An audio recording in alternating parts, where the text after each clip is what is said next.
BD news অ্যালার্টের আরও একটি সংবাদ সংযোগে আপনাদেরকে স্বাগতম। বিদেশে পালানোর সময় বিমানবন্দরে আওয়ামী লীগ নেতা মুরাদ গ্রেপ্তার। বিদেশে পালানোর সময় হযরত শাহজালাল আন্তর্জাতিক বিমানবন্দরের ইমিগ্রেশন থেকে আওয়ামী লীগের এক নেতাকে গ্রেপ্তার করা হয়েছে। তার নাম মুরাদ হোসেন ভূঁইয়া। তিনি ব্রাহ্মণবাড়িয়া আখাউড়া উপজেলা পরিষদের সাবেক ভাইস চেয়ারম্যান ও নিষিদ্ধ ঘোষিত সংগঠন ছাত্রলীগের উপজেলা কমিটির সাবেক আহ্বায়ক।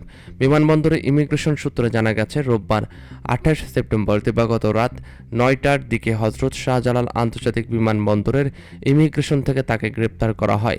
এদিকে আখাউড়া থানার ওসি মোহাম্মদ সমিউদ্দিন জানান, হযরত শাহজালাল আন্তর্জাতিক ইমিগ্রেশন পুলিশ মুরাদ হোসেন ভূঁইয়াকে গ্রেপ্তারের পর সোমবার সকালে আখাউড়া থানায় নিয়ে আসা হয়েছে।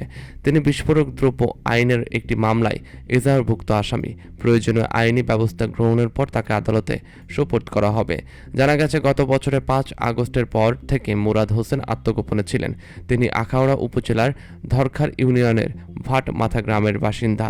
2012 সালে উপজেলা ছাত্রলীগের আহ্বায়ক হন মুরাদ। এরপর 2014 ও 2019 সালে উপজেলা পরিষদ নির্বাচনে ভাইস চেয়ারম্যান নির্বাচিত হন তিনি।